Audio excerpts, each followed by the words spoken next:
शांति। ओम शांति। आज बाबा कहते मीठे बच्चे, सूर्यवंशी विजय माला का दाना बनने के लिए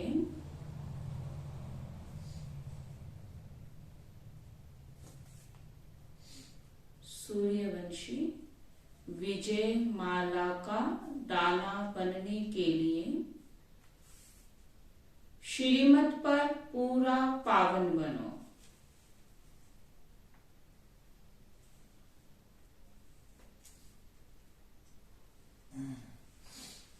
पावन बनने वाले बच्चे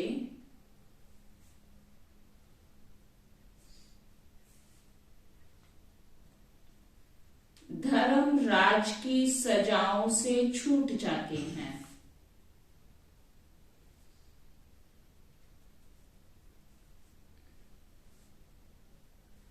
पावन बनने वाले बच्चे धर्म राज की सजाओं से छूट जाते हैं। प्रश्न है,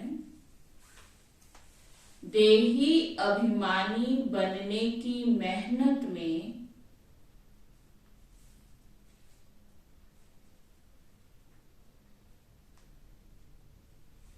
लगे हुए बच्चों को कौन सा नशा रहेगा?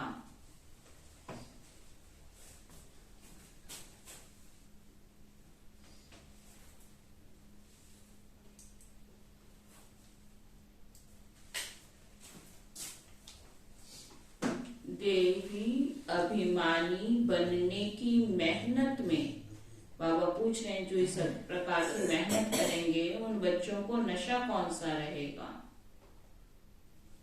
उत्तर है, मैं बाबा का हूं,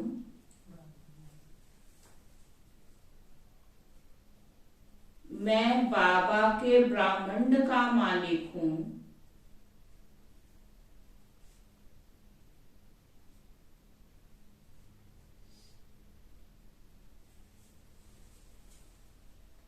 बाबा से वर्षाले विश्व का मालिक बनता हूं,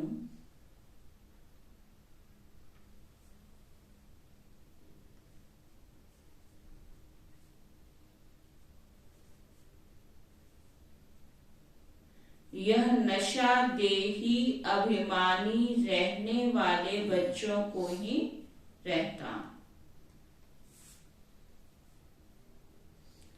वही वारिस बनते हैं।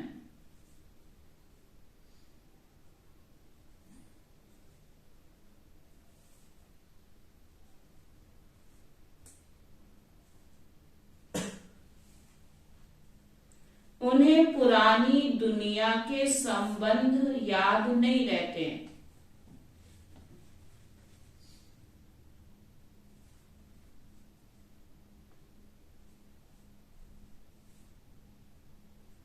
उन्हें पुरानी दुनिया के संबंध याद नहीं रहते। देह अभिमान में आने से ही माया की चमाट लगती है।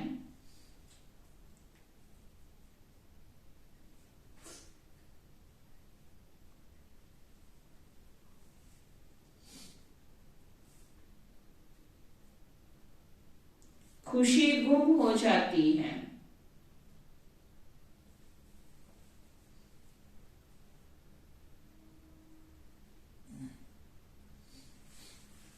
इसलिए बाबा कहते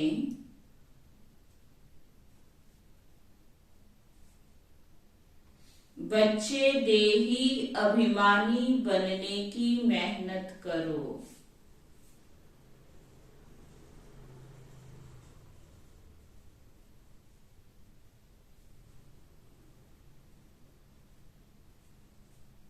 अपना चार्ट रखो।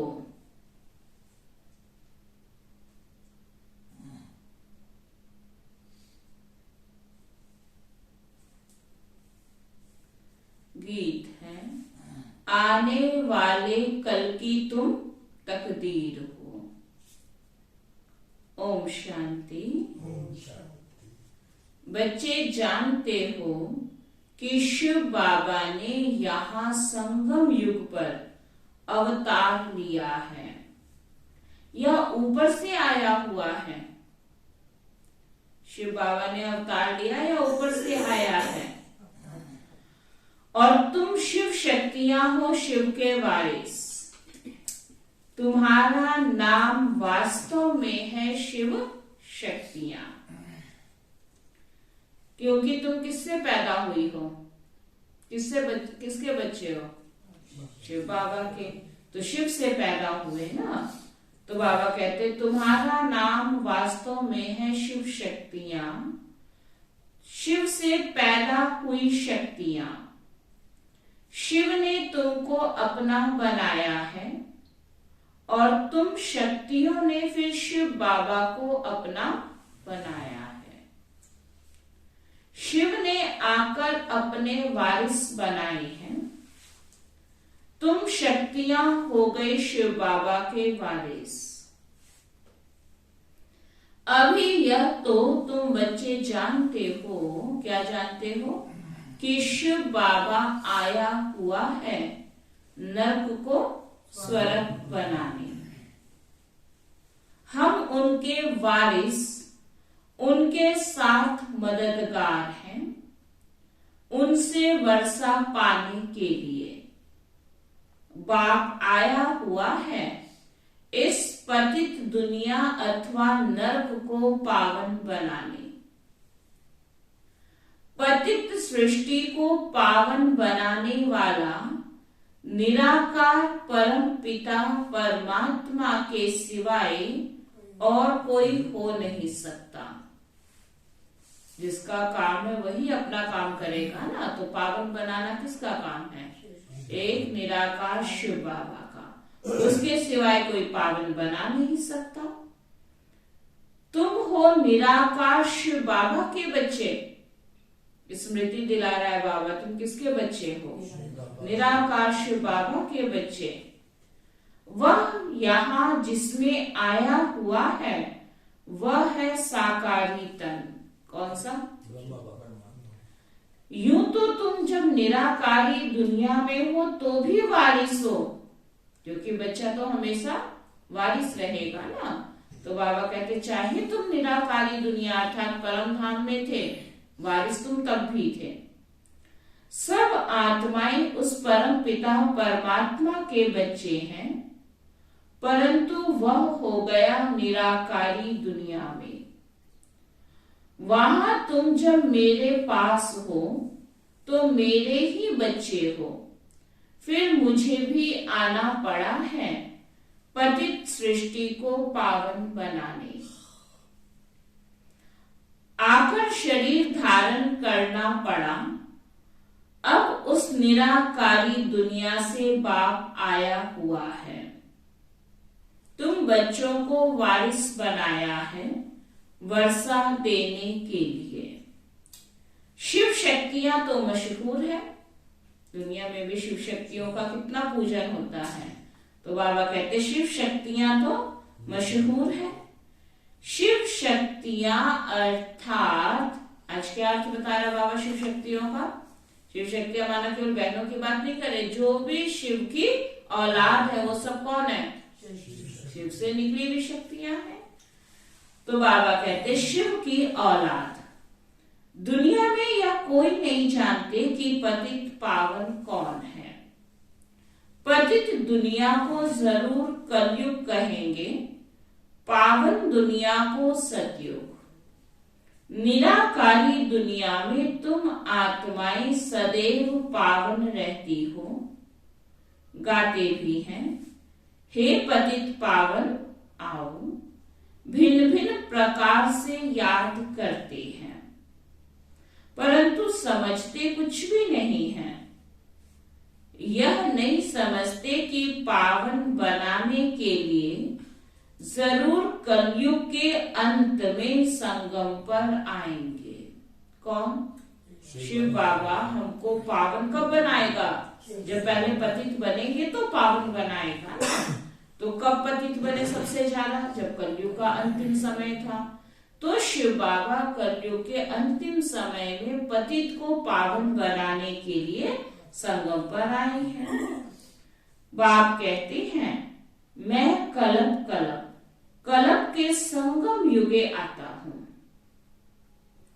आकर तुम बच्चों को अपना वारिस बनाता हूं। गोया तुम डबल वारिस बनते हो। वैसे तो तुम शिव बाबा के बच्चे हो, परंतु अपने को भूल गए हो। अभी तुम जानते हो हम आत्माएं तो वास्तव में शिव बाबा के निर्वाण धाम के वारिस हैं। शिव बाबा कहते हैं तुम सब वारिस हो। ब्रह्मांड में रहने वाले बच्चे ब्रह्मांड के मालिक हैं। आज परम धाम घर के बाबा ने कितने सारे नाम बता दिए। बाबा कहते तुम ब्रह्मांड में रहने वाले थे और तुम ब्रह्मांड के मालिक वारिस हो। फिर यहां सृष्टि पर आकर पाठ बजाना है। बाप को सभी याद तो बहुत करते हैं। जब बहुत दुखी होते हैं तो रड़िया मारते हैं, हे भगवान, क्या कहते हैं भगवान को, हे भगवान रहम करो। अर्जुन तो बहुत दुखाने वाला है। जब दुखी होंगे तो भगवान को पुकारेंगे अब रहम करो। तो इसका मतलब क्या हुआ कि कोई रहम कर सकता है तो इंसान नहीं कर सकता, भगवान ही कर सकता है। तभी तो दुखी होके भगवान को क्या कहा, अब रहम करो। अर्जुन तो बहुत दुखाने वाला है। जैसे चीनी आदि पर कंट्रोल रखते, वैसे बाबा कहते हैं अनाज पर भी रखेंगे, क्योंकि जब बहुत महंगाई बढ़ेगी तो हर चीज पे क्या हो जाएगा, महंगी होगी तो कंट्रोल होगा। क्योंकि अन्न तो चाहिए ना, तो उस समय महाविनाश का समय होगा। मनुष्यों को अन्न तो चाहिए ना। फिर भूख मरेंगे तो मार पीट लूट मार करेंगे। ये अंत समय की बात बाबा कर रहे हैं। जब महाविनाश का टाइम होगा तो क्या होगा, थोड़ा अनाज होगा, सबको चाहिए तो आपस में लड़ेंगे झगड़ेंगे। जब दुनिया बहुत दुखी हो तब तो बाप आकर सुखी दुनिया स्थापन करे ना। तो अब बाप की श्रीमत पर पूरा पावन बन दिखाना है। पूरा पावन बनने वाले ही सूर्यवंशी विजय माला के दाने बनते हैं। वह धर्म राज की सजाई नहीं खाएंगे। कौन? जो पावन बना, जो पूरा पावन बन जाएंगे ना, तो बाबा कहते उनको धर्मराज की सजा नहीं खानी पड़ेगी। बाप हर एक बात अच्छी रीति बैठ समझाते हैं। यह तो समझाया है जगत पिता है तो जगत अम्बा भी है, परंतु उनका गीता में कुछ वर्णन है नहीं। गीता का कनेक्शन सारा बिगड़ा हुआ है। भगत भगवान को याद करते हैं। भगवान ही सब मनुष्यों की मनोकामनाएं पूरी कर सकते हैं, इसलिए उनको याद करते हैं। कृष्ण तो मनोकामना पूरी कर ना सके। एक ही भगवान को कहा जाता है सभी की मनोकामना पूरी करने वाला। दूसरा फिर है जगत अम्बा। भगवती सब मनोकामनाएं पूरी करने वाली। इसलिए अम्बा के मंदिर में जब जाते हैं ना, तो उससे कोई विशेष नहीं मांगते हैं। सारी जिसकी जो इच्छा है, चाहे धन मांगे, स्वास्थ्य मांगे, बच्चा मांगे, कुछ भी मांगे, क्योंकि बाबा कहते हैं एक जगदम्बा को क्या दिखाते हैं, सर्व मनोकामना पूरी करने वाले। अब बाबा पूछ रहे हैं जगत अम्बा कौन है ना। बाबा कहते हैं जगत अम्बा कौन है? पूरा वारिस ब्रह्मा की बच्ची। इतनी पावर उसमें कहां से आई जो सारी इच्छाएं पूरी कर डाले? तो कोई साधारण आत्मा तो नहीं हो सकती है ना। तो बाबा ने क्या समझाया कि ये वही ब्रह्मा की बच्ची है और शिव बाबा की पोत्री है। अगर ब्रह्मा की बच्ची बनी तो पोती हो गई ना। तो बाबा कहते और मनुष्य बड़े बड़े राजाओं आदि के वारिस होते हैं करके। इस दुनिया में कोई कितना भी अमीर व्यक्ति होगा तो भी कितना, भगवान से तो ऊंचा कोई पद नहीं है ना। तो हो सकता है कोई राजा का बच्चा राजकुमार कहलाएगा, लेकिन वो किसकी बच्ची है? तुम किसके बच्चे हो?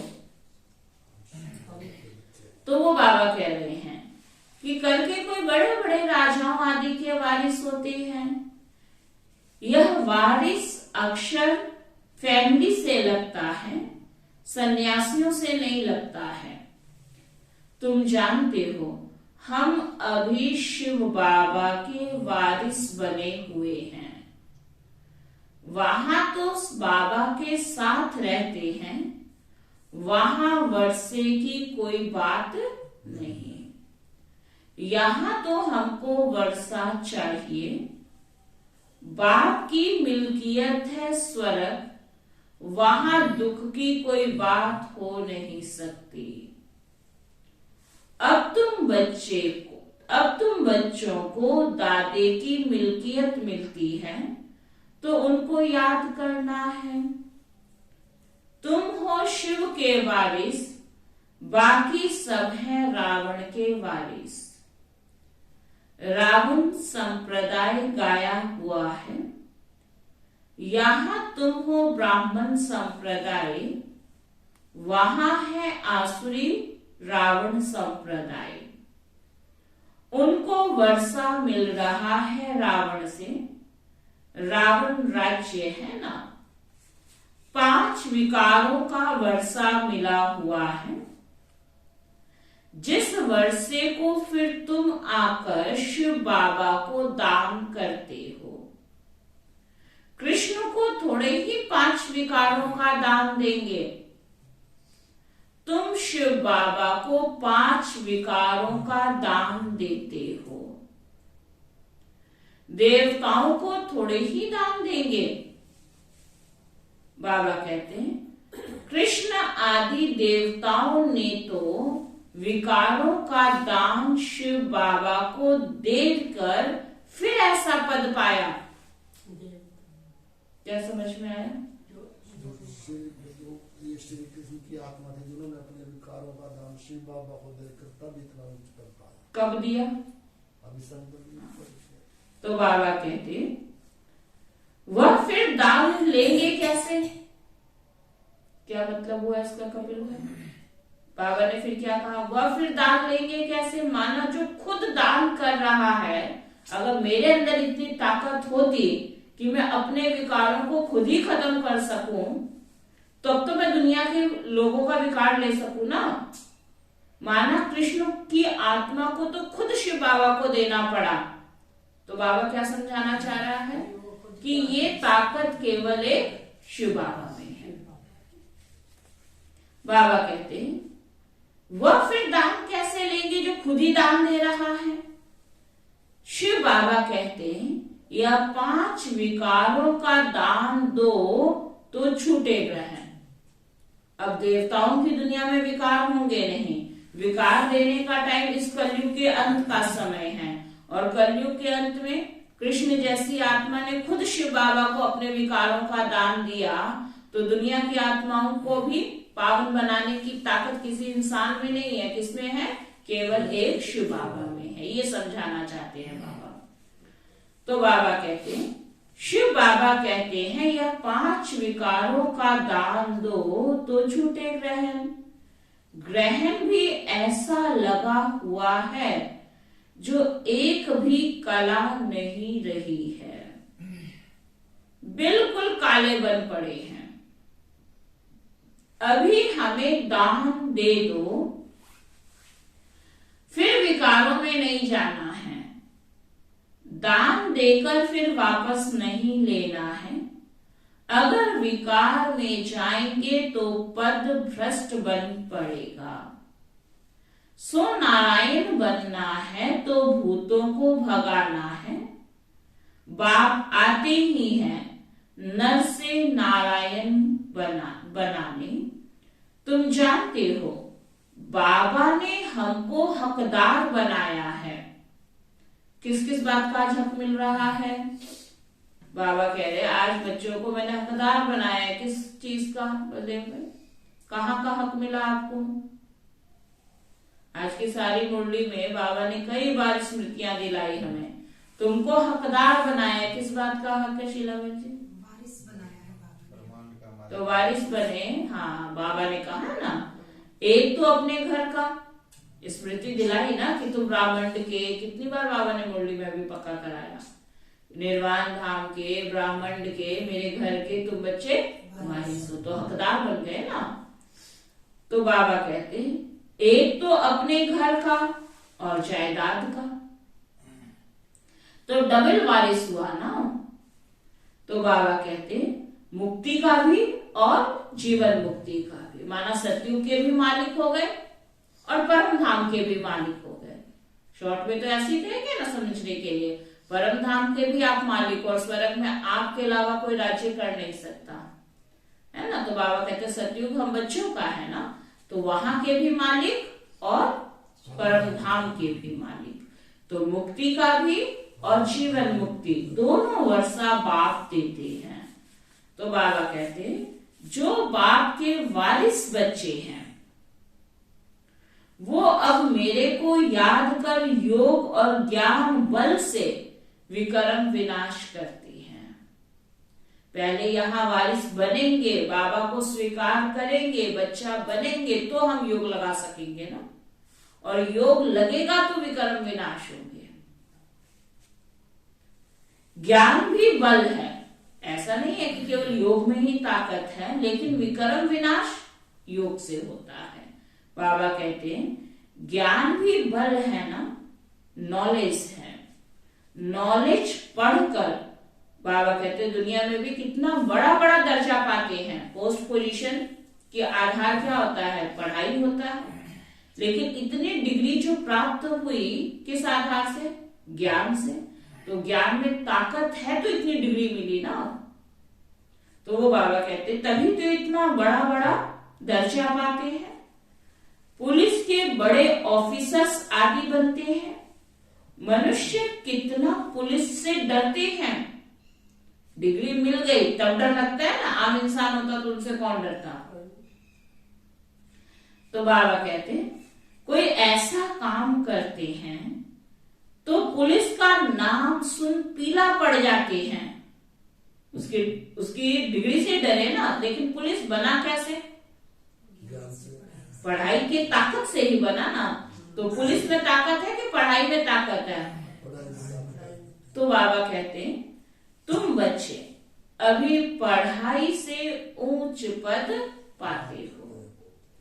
बाबा का बच्चा बनकर और बाप को याद नहीं करेंगे तो वर्षा कैसे पाएंगे? वह तो है लौकिक बाप। इस पारलौकिक बाप को तो बहुत याद करना पड़े। बहुत याद करने से ही ऊंच पद पाएंगे। जितना मेहनत करेंगे उतना पावन दुनिया का राज्य पाएंगे। वापिस मेरे पास आकर फिर सतयुग में जाए राजाई करनी है। सब भगवान को याद करते हैं कि फिर से हम बाप के पास जाएं। कहते हैं अमरनाथ ने पार्वती को कथा सुनाई, सो तो तुम सब पार्वतियां हो ना। अमरनाथ शिव बाबा ने पार्वती को कथा सुनाई। कौन सी कथा? ये कथा रोज बाबा सुना रहे हैं ना। तो कौन हो तुम सब? पार्वतियां हो ना। शिव बाबा ने सिर्फ एक पार्वती को थोड़ी कथा सुनाई होगी, इसलिए दुनिया में भी देखो, जब कथा सुनाते हैं तो एक व्यक्ति को नहीं, कथा में अनेक व्यक्ति होते तभी कथा सुनाई जाती है। तो बाबा कहते हैं अब मैं एक व्यक्ति को तो कथा नहीं सुनाऊंगा ना, तुम तो बहुत सुनते हो, सब याद करते हैं कि हमको पतित से पावन बनाओ। पावन बनाने वाला है एक, कैसे पावन बनाते हैं? पहले पहले जगत अम्बा पावन बनती है, फिर उनकी शक्तियां हैं। स्वर्ग का रचयिता एक ही बाप है और कोई हो ना सके।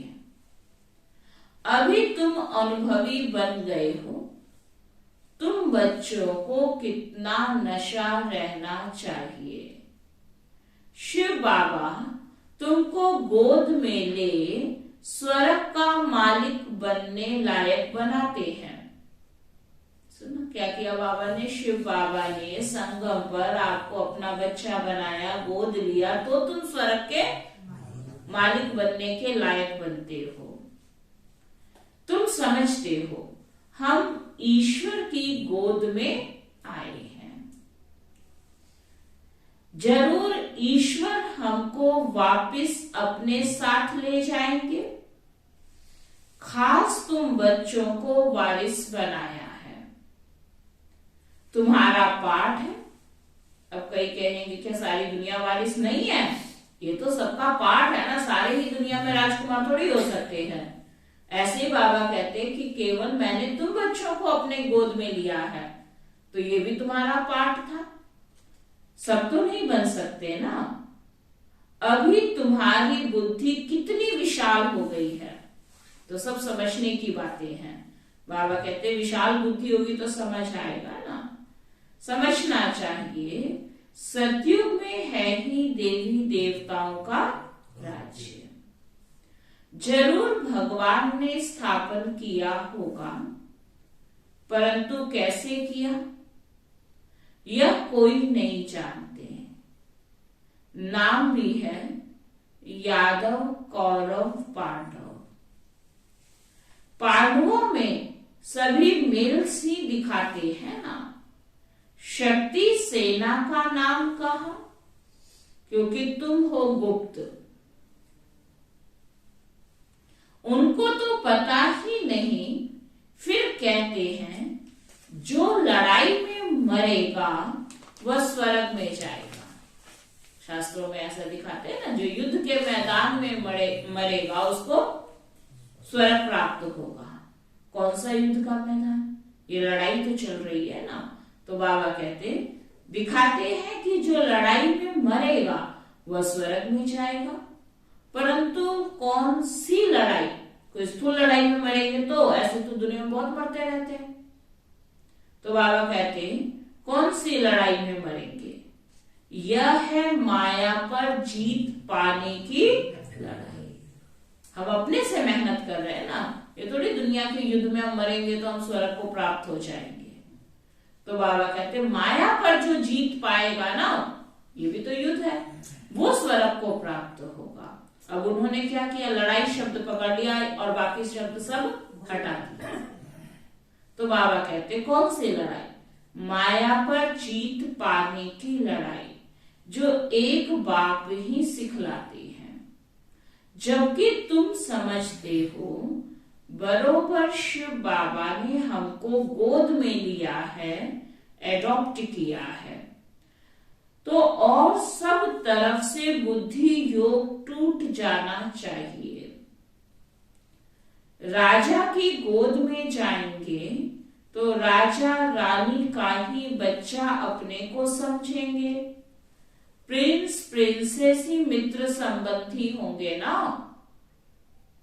एक राजा का बच्चा किसी आम व्यक्ति के साथ तो नहीं उठे बैठेगा ना, खेलेगा कूदेगा, उसके दोस्त भी कैसे होंगे? तो वो बाबा कह रहे हैं कि कोई राजा का बच्चा होगा तो उसके मित्र संबंधी भी तो इतने ही ऊंचे होंगे ना। वह कुल अथवा बिरादरी बदल जाती है। तो यहां भी ब्राह्मण कुल का बनना है, देवताओं अथवा शक्तियों के साथ नारद को भी बिठाते हैं। भगवान ने नारद को कहा, तुम अपनी शक्ल तो देखो। नारद भक्ति करता था। अभी तुम बच्चों को अच्छी रीति पुरुषार्थ करना है। तुम्हारे अंदर कोई भी भूत नहीं होना चाहिए। कोई क्रोध करे तो समझो इनमें भूत है। 5 विकारों का यहाँ दान देना है, तब वह नशा चढ़ सके। फिर तुम बहुत खुश मिजाज रहेंगे। देखो कितना गहरा कंट्रास्ट। हमारी खुशी गुम होने का कारण क्या है? बाबा का तो बन गए, फिर भी खुशी गुम हो रही है। क्यों? क्योंकि दान पूरा नहीं दिया। कौन सा दान? बाबा ने कहा पहले विकारों का दान दो, फिर नशा चढ़ेगा। और जब नशा चढ़ेगा फिर खुशी मिलेगी, और जब खुशी मिलेगी वो खुशी फिर गुम नहीं होगी। अगर बिना दिए तुमने थोड़ी बहुत नशा चढ़ भी गया और खुशी आ भी गई, तो फिर से विकार आ जाएगा, तुम्हारी खुशी गायब हो जाएगी। इसलिए पहले संपूर्ण दान दे दो, फिर नशा चढ़े और फिर खुशी मिले। तो बाबा कहते जैसे देवताओं के चेहरे रहते हैं, कभी भी खुशी गुम नहीं होती, तुरंत निरंतर खुशी। क्यों? क्योंकि वो पूरा दान दे चुके हैं। अब जब विकार ही नहीं होंगे तो खुशी कहां से गायब होगी? इसलिए बाबा कहते हैं जैसे देवताओं के चेहरे रहते हैं, तुम रूप बसंत हो ना। जैसे बाबा ज्ञान रत्न देता है, तुम्हारे मुख से भी रत्न निकलने चाहिए। पुरुषार्थ करते रहो। मंजिल बहुत बड़ी है। विश्व का मालिक बनना होता है। हम ही अनेक बार विश्व के मालिक बनते हैं। ऐसे और कोई सन्यासी आदि कह ना सके। बाप कहते हैं, लाडले बच्चे, तुम अनगिनत बार विश्व के मालिक बने हो। कितनी बार बने? कोई है काउंटिंग? बाबा कहते अनगिनत बार तुम विश्व के मालिक बने हो, फिर हराया है। इतनी बार तुम हारे, फिर बाबा ने ऊंचा उठाया, फिर तुम नीचे गिर गए, फिर उठाया। कोई काउंटिंग ही नहीं है। अनगिनत बार। अब फिर जीत पहनो। जब हर बार तुम जीते हो तो फिर से जीत पहनो। है सारा पुरुषार्थ पर मदार। बच्चों को बड़ी खुशी रहनी चाहिए। हम विश्व के मालिक बनते हैं, तो वह खुशी स्थायी क्यों नहीं रहती? पुरानी दुनिया के संबंध याद आ जाते हैं। देह अभिमान आ जाता है। पहला दुश्मन है ही देह अभिमान।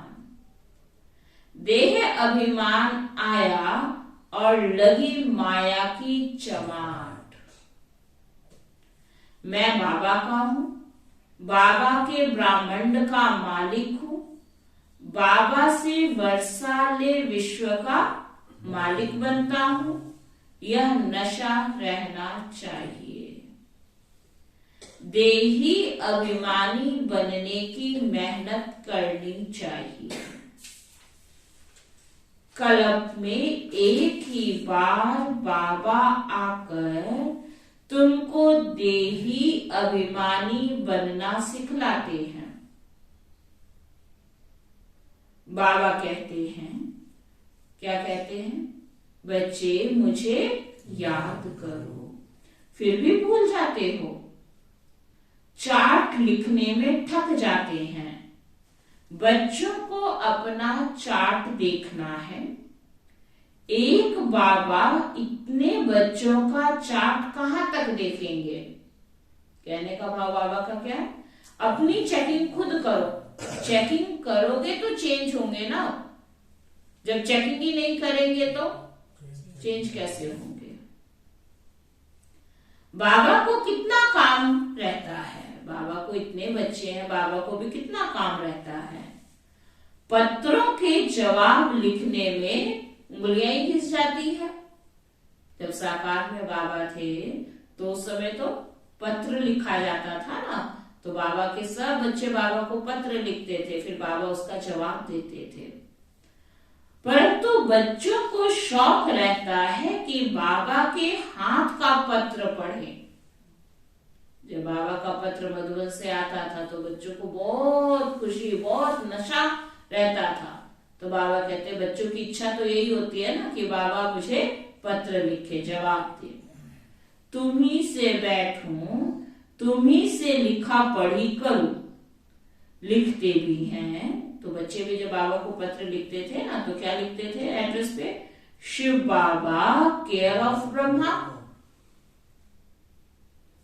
फिर बाबा जवाब भी देते थे, हर पत्र का बाबा जवाब देते थे। कितने पत्र लिखना पड़े, तुमको कितना लिखना पड़ा, एक को, और एक बाबा को कितनों को लिखना पड़ा, सारे बच्चों को। तो बाबा कहते हैं कितने पत्र लिखने पड़े। हाँ, सर्विस एबल बच्चे सर्विस का समाचार देंगे तो बाबा भी खुश होंगे। अच्छी अच्छी चिट्ठियां आएंगी, है ना, दुनिया में भी कोई समाचार सुनाने आए, कोई अच्छा समाचार सुनाने आए तो दिल करता है कि हाँ कोई ढंग का समाचार है, सुने। लेकिन कोई ये बेफजूल की बातें सुनाने आए तो फिर कहेंगे आप ही तो कहते हो सब बात सुनाया करो, लेकिन कोई जिसका सिर ना हो, पैर ना हो, मजबूरी से सुन लेगा और कहेंगे टाइम वेस्ट करके चला गया। तो बाबा भी कहते हैं अगर कोई अच्छा समाचार बाबा को लिखे, है ना, सर्विस का समाचार लिखे और ऐसी कोई चिट्ठी अगर आई तो बाबा उस चिट्ठी को क्या करेंगे, नैनों पर रखेंगे, दिल पर रखेंगे। मेहनत करके आए, अच्छा समाचार लेकर आए हैं, काम की बातें हैं, तो बाबा उस पत्र को नैनों पर रखे, दिल पे रखेंगे। नहीं तो वेस्ट पेपर बॉक्स में डालनी पड़ेगी। क्या करेंगे उसको, कोई भी खास समाचार नहीं, फालतू की बातें, चलो भाई उठाओ डाल दो। क्या समझाना चाहते हैं बाबा? बाबा समाचार मांगते, लेकिन समाचार क्या समाचार दो, कुछ करो, कोई अच्छी बात है, कोई मेहनत की, कोई नवीनता की, कुछ आगे बढ़े हो, वो समाचार हम बाबा को देना। नहीं तो वेस्ट पेपर बॉक्स में डाल देनी पड़ती है। सर्विस एबल बच्चों की बहुत महिमा करता हूं।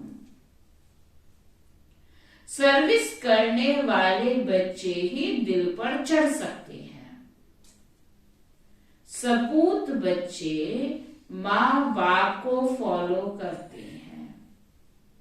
बाप कितना अच्छी रीति समझाते हैं।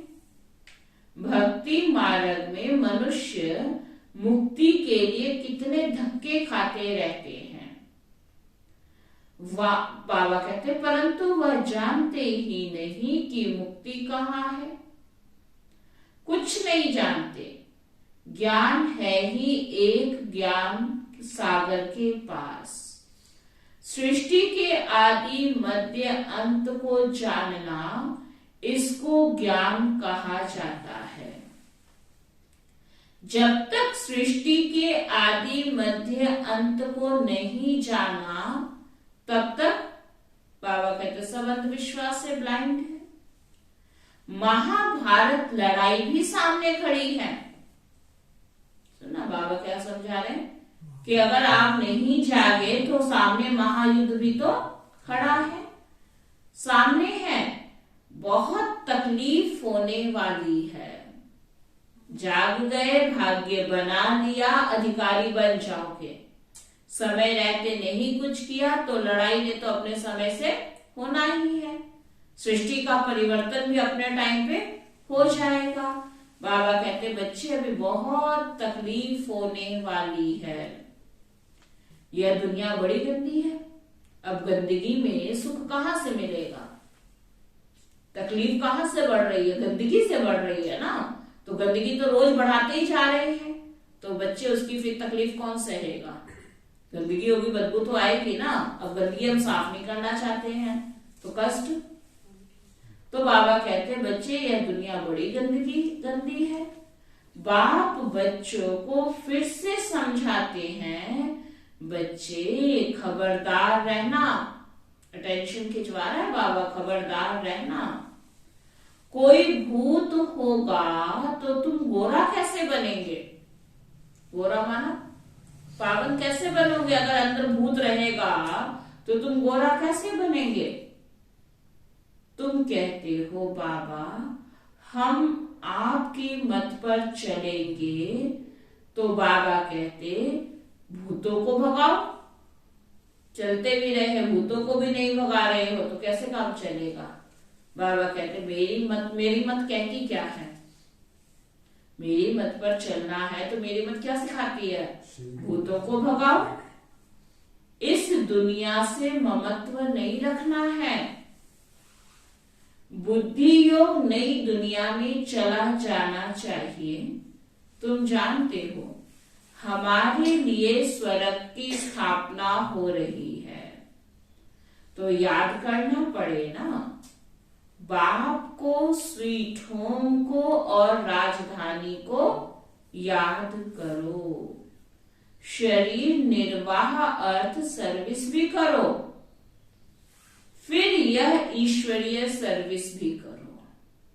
वो धंधा शरीर को चलाने के लिए स्थूल नौकरी भी करो, सर्विस करो, लेकिन अपनी कमाई भी तो जमा करनी है, इसलिए समय निकाल के ईश्वरीय सर्विस भी करो।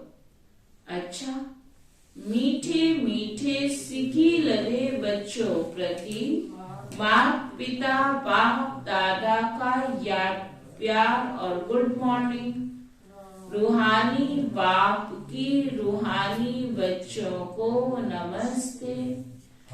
सब रूहानी बच्चों की रूहानी बाप दादा को दिल व जान सिवा प्रेम से नमस्ते नमस्ते नमस्ते। क्या समझ में आया आज की मुरली में शीलाबेन? बाबा कहते हैं वारिस बनना है बाबा की, और 5 विकारों को दान में देना है।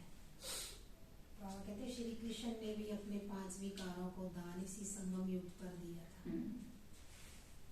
ठीक है, और बलदेव भाई?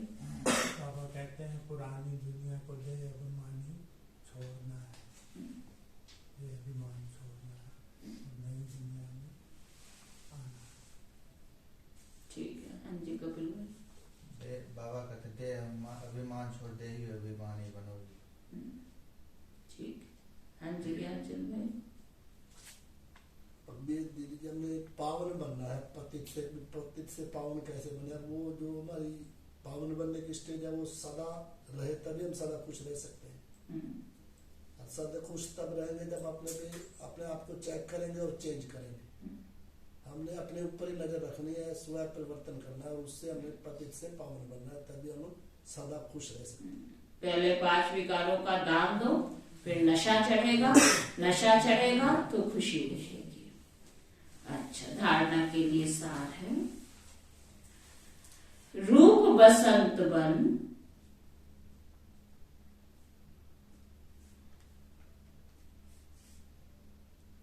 मुख से सदैव ज्ञान रत्न निकालने हैं।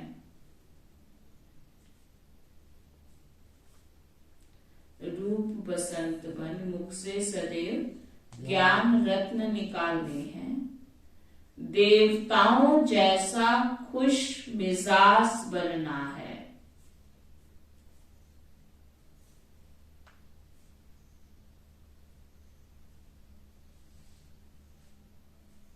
ज्ञान और योग बल से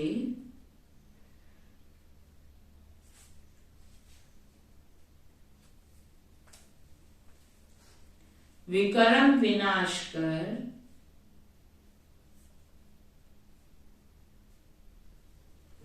बाप से डबल वर्षा। कौन सा डबल वर्षा? मुक्ति, जीवन मुक्ति का लेना है।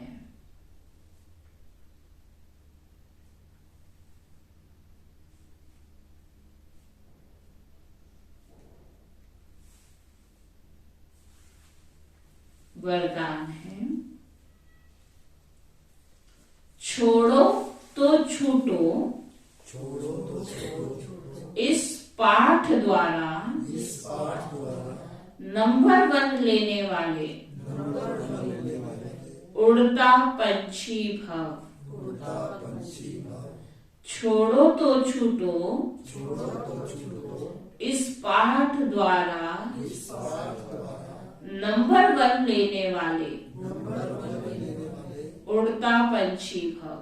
उड़ता पंछी भाव। आज कौन सा पाठ पक्का करा रहे बाबा? छोड़ो छोड़ो तो छूटे। इस पाठ द्वारा फर्स्ट नंबर लेना चाहते हो ना, नंबर 1 लेने वाले, जो सारी उम्र ये बहाने बनाते रहे ना, हम क्या करें कैसे करें, ये सब बहाने हमारे आपस में चल जाएंगे, लेकिन पद तो हमारा खत्म हो जाएगा ना। या इन सब बहानों को बाबा स्वीकार करेगा? मेरा तन नहीं चलता था, घर वाले नहीं मानते थे, दिल तो बहुत करता था लेकिन दूर था, हम आ नहीं सकते थे, ये सब बहाने कहाँ हैं? चाहे आपका सच्चाई भी हो, हकीकत भी, लेकिन ये है तो तुम्हारे पिछले कर्म ना। क्यों नहीं बाबा की मदद मिल रही है? क्यों नहीं हमारा स्वास्थ्य सही है? या क्यों नहीं सभी बंधनों से हम मुक्त हो पा रहे हैं? पिछले कर्म है ना हमारे। लेकिन पिछले कर्मों को अब उसी कर्मों के साथ जिएंगे तो आगे के कर्म खराब हो जाएंगे। तो वो बाबा कहे छोड़ो तो छूटो।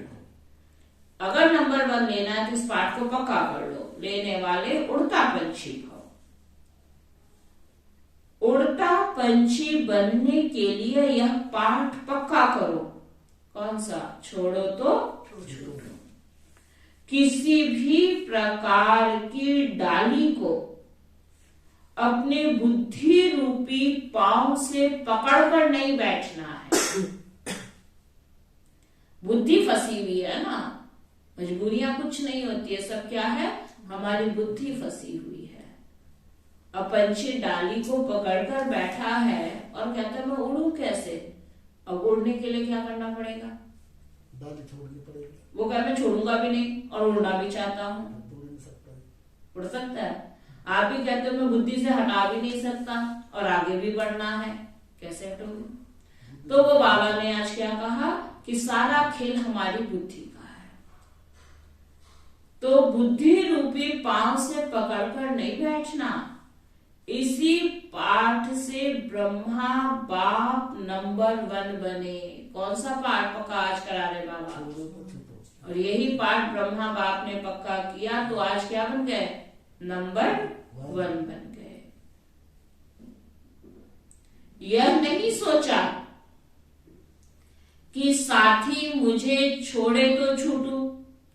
माना घर परिवार वाले मेरा साथ दे, अड़ोसी पड़ोसी मेरे को छोड़े तो मैं छूटू, संबंधी छोड़े तो छूटू, विघन डालने वाले विघन डालने से छोड़े तो छूटू। इतनी सारी बातें बाबा ने कही थी। काम काज था, सब कुछ था, ये सब बाबा ने बोला कि ये छोड़े वो छोड़े, ऐसे होए वैसे होए तो मैं छूटू, ऐसे कहा था बाबा ने। हम क्या कहते हैं?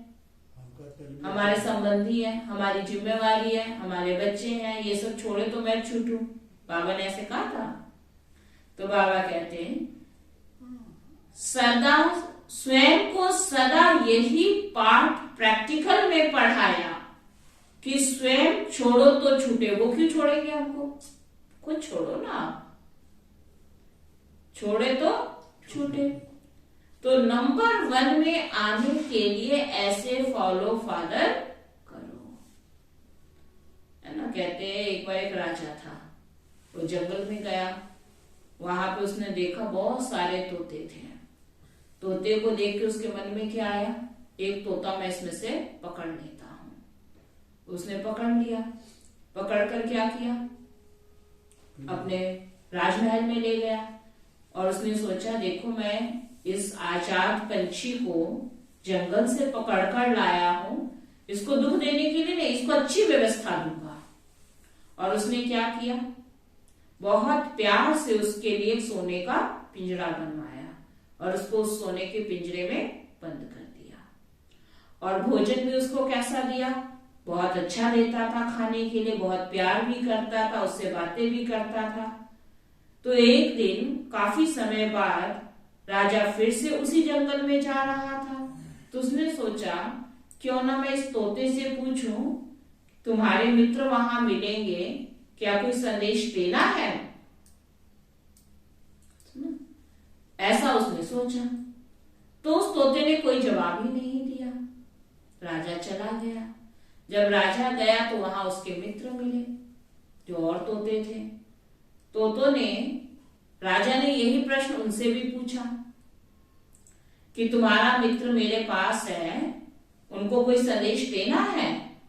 तो इतने में क्या हुआ, जितने वहां उसके मित्र थे ना जंगल में तोते, वो सब मर गए। जब मर गए तो राजा को बड़ा आश्चर्य हुआ। राजा अपने राजमहल में आया और तोते ने पूछा, मेरे मित्र सभी कैसे हैं, ठीक है? तो इतने में वो जो था ना, कहते हैं राजा ने कहा तुम्हारे जो मित्र थे वो सारे मर गए। तो इतना सुन के वो तोता भी मर गया। अब जब तोता मर गया तो राजा ने क्या किया? क्या किया होगा?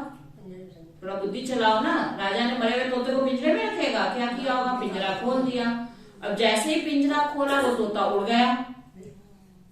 वो तोता उड़ गया। माना वो मरे नहीं थे जंगल में, उन्होंने संदेश भेजा कि जब तक तू मरेगा नहीं ना इस पिंजरे से आजाद। समझ में आया है कुछ? क्या समझ आया? अपने आप जब तक मरेंगे नहीं तब तक बंधन मुक्त। तो उसने ये संदेश भेजा कि अगर इस पिंजरे से आजाद होना है तो मर जा। तो उन्होंने ये संदेश भेजा और उसने उसके संदेश को स्वीकार किया और वो उड़ गया। समझ में आया? तो आज वो बाबा कह रहे छोड़ो तो छूटो, बहाने नहीं बनाओ। मेरा शरीर साथ नहीं देता ना बहन जी, ये दिल तो बड़ा करता है। अगर सचमुच शरीर साथ नहीं देता तो आप घर से बाहर एक कदम भी नहीं रख सकते हो। ये सब व्यर्थ की बातें हैं। क्या करें, दिल तो बहुत करता है बहन जी, लेकिन हम कर नहीं सकते। ये सब संगम पे जो वेस्ट कर रहे हैं, ये हमें स्मृति रहे ना।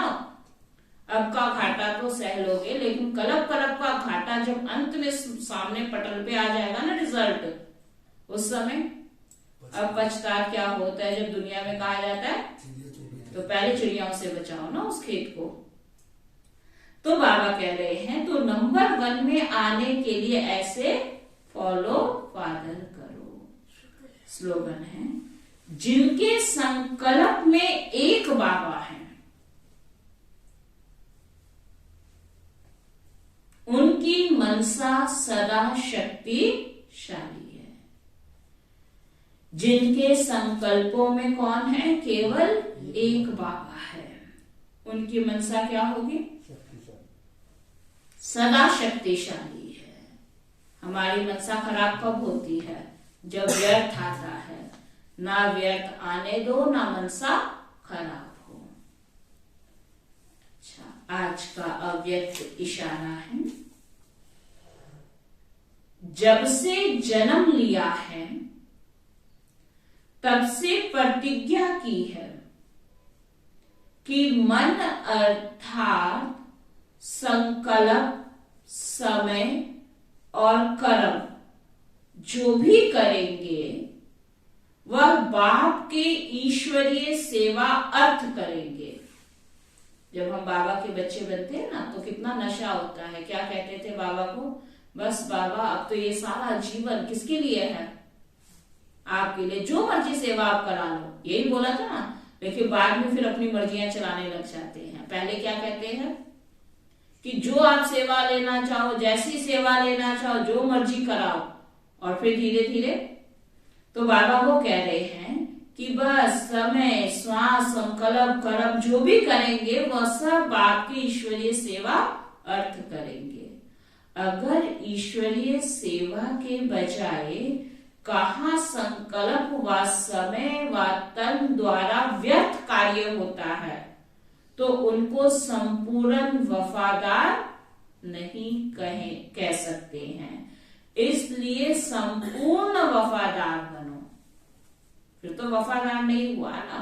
इसलिए बाबा ने क्या कहा कि अपने समय, तन द्वारा अगर अभी तक भी व्यर्थ कर रहे हो, संकल्पों में व्यर्थ है, तो उसको संपूर्ण वफादार नहीं कह सकते। इसलिए क्या बनो? संपूर्ण वफादार बनो। ओम शांति।